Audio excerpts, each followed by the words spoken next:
En medio de las heladas aguas del océano Ártico, muy cerca del Polo Norte, se yergue el archipiélago de Francisco José, una madeja de islas inhóspitas y pedregosas a lo largo de cuya historia solo habían sido pobladas por osos y pingüinos. ¿Quién podía esperar que en semejante lugar Rusia hubiera decidido construir la base militar más fría y norteña del mundo? Efectivamente, en este vídeo os voy a contar cómo se construyó y para qué se utiliza la base aérea de Nagurskoye, en el lugar seguramente más inhóspito del planeta.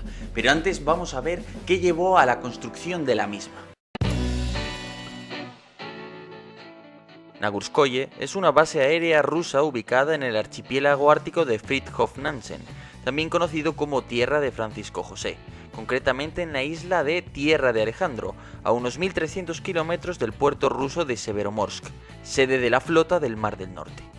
Durante el siglo XIX, diversas expediciones de aventureros pasaron por estas islas. Sin embargo, no fue hasta los años 30 cuando la Unión Soviética construyó el primer asentamiento humano permanente, con el fin de establecer una estación meteorológica.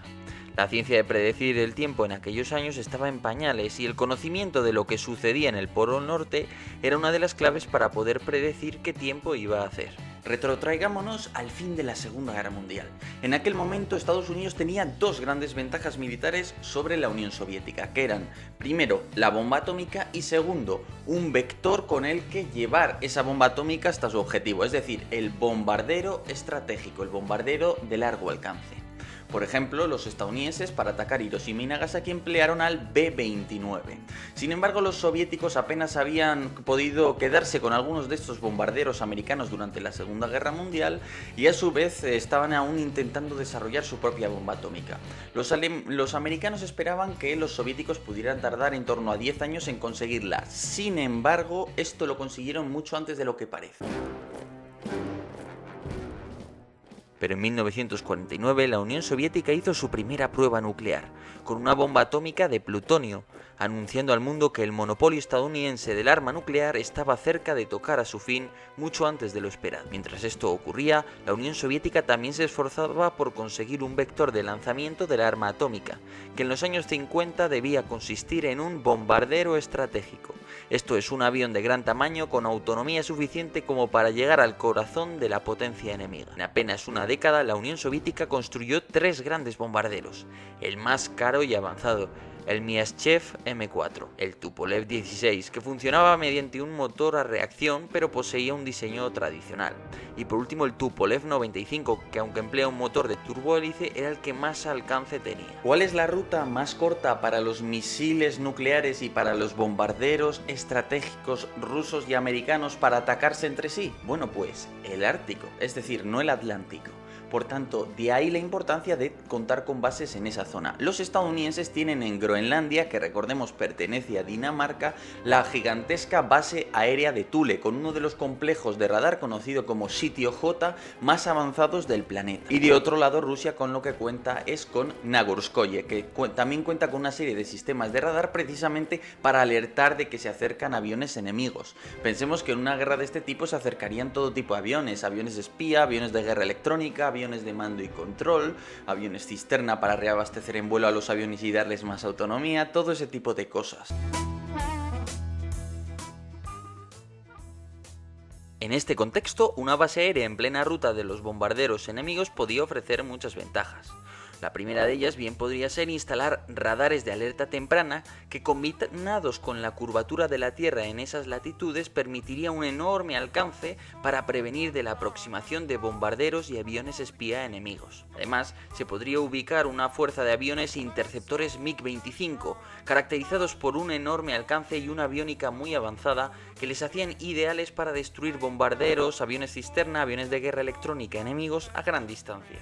Por si esto fuera poco, en Francisco José podrían aterrizar los aviones soviéticos con averías, que de otra manera habrían estado a miles de kilómetros del equipo de búsqueda y rescate más cercano. Pensemos que para los rusos y a la Unión Soviética en su momento fue especialmente difícil instalar esta base, por varios motivos. De entrada, el transporte por mar solo es posible durante unos pocos meses al año, ya que el resto del tiempo esa zona está congelada. Y si bien existen submarinos que pueden romper la capa de hielo, lo cierto es que esta no no puede superar cierto grosor. Es decir, que al final el transporte aéreo de Nagurskoye durante la mayor parte del año, y en especial en un supuesto de conflicto, tendría que depender naturalmente del transporte aéreo. Transporte aéreo que principalmente llegaría a través de aviones, pero también no hay que descartar el empleo de grandes helicópteros, como pueden ser los Mi-26.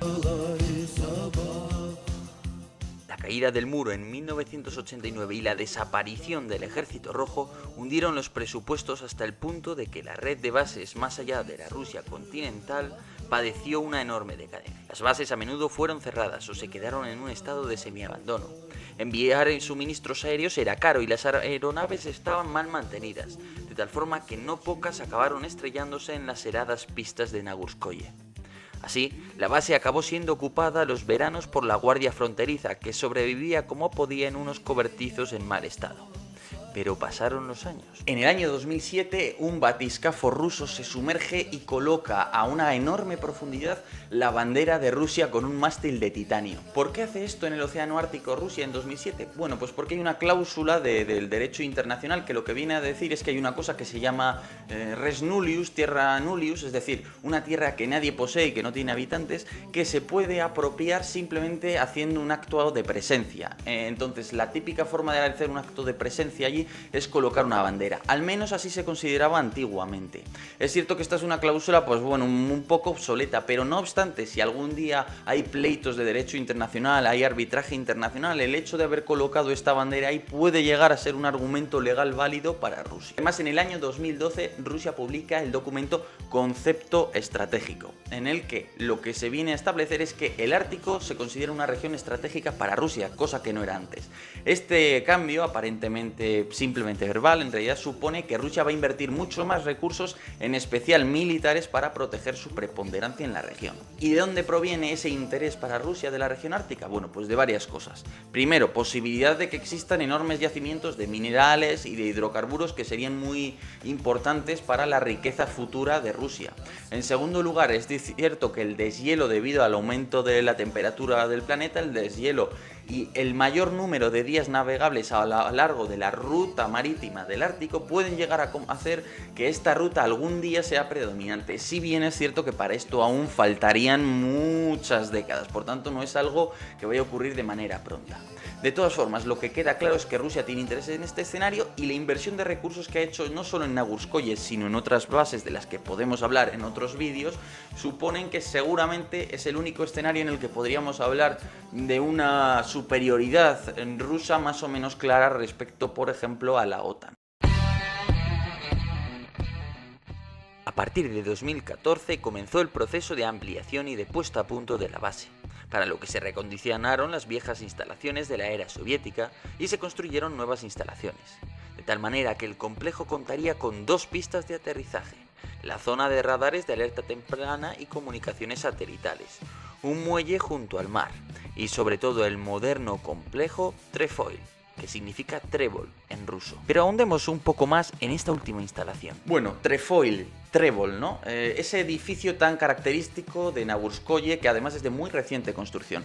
¿Cuál es la clave, lo que define a este edificio? Bueno, pues el autoconsumo, es decir, es una base preparada para contar con su planta potabilizadora, con su planta de tratamiento de residuos, con una enorme cantidad de cisternas para almacenar toda clase de líquidos, como luego veremos, y con una estructura del edificio ideada por ingenieros de la energía, ingenieros encargados de conseguir la máxima eficiencia en los materiales para el ahorro energético. Es decir, si yo aíslo muy bien las paredes, significa que tengo que gastar menos dinero en calefacción. Bueno, menos dinero, menos coste en generar energía, ¿no? Al final esa es la idea. El edificio cuenta con todas las naves en las que habitualmente hay personas, centros de mando, edificios administrativos, barracones para los soldados, la cantina y zonas de esparcimiento para la tropa.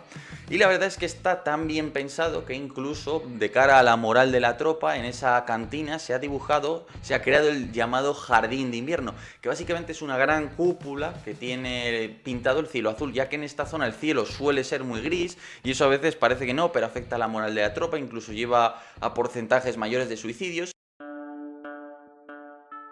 Las dos plantas de generación de energía pueden proporcionar hasta 13 megavatios, la planta potabilizadora 80 metros cúbicos de agua, y hay cisternas como para almacenar más de 17.000 metros cúbicos de combustible para aviación, gas, agua y otros tipos de líquidos. En Nagurskoye están muy bien abastecidos. Por si esto fuera poco, la guarnición permanente de la base suele contar con entre 200 y 700 personas, si bien en caso de necesidad el límite de personas lo marcan el número de alojamientos y el tamaño de la despensa, ya que con unos pocos vuelos se pueden entregar víveres para varios meses. Imaginaros lo tremendamente caro y costoso que es abastecer a esta base. Como ya hemos explicado, hay hielos durante la mayor parte del año, por lo tanto la mayor parte de las cosas al final se hacen a base de transporte aéreo, de enviar aviones, que como ya hemos dicho es la forma de transporte más cara e ineficiente que existe, aunque tenga la ventaja de ser más rápida. ¿Esto qué supone? Pues que hay una especie de pequeño puente aéreo y de que es muy importante que se mantengan en buen estado las dos pistas de aterrizaje con las que cuenta la base. De hecho, hay un equipo permanente en una de ellas que cuenta con toda clase de equipos de extinción por si hay un accidente, herramientas de remolcado, en fin, todo lo necesario para que en caso de accidente se pueda rescatar al avión y a su mercancía. De todas formas, aun dependiendo del transporte aéreo, a veces este incluso se hace más complicado cuando hay grandes nevadas o un clima muy malo que impiden incluso el aterrizaje de aeronaves.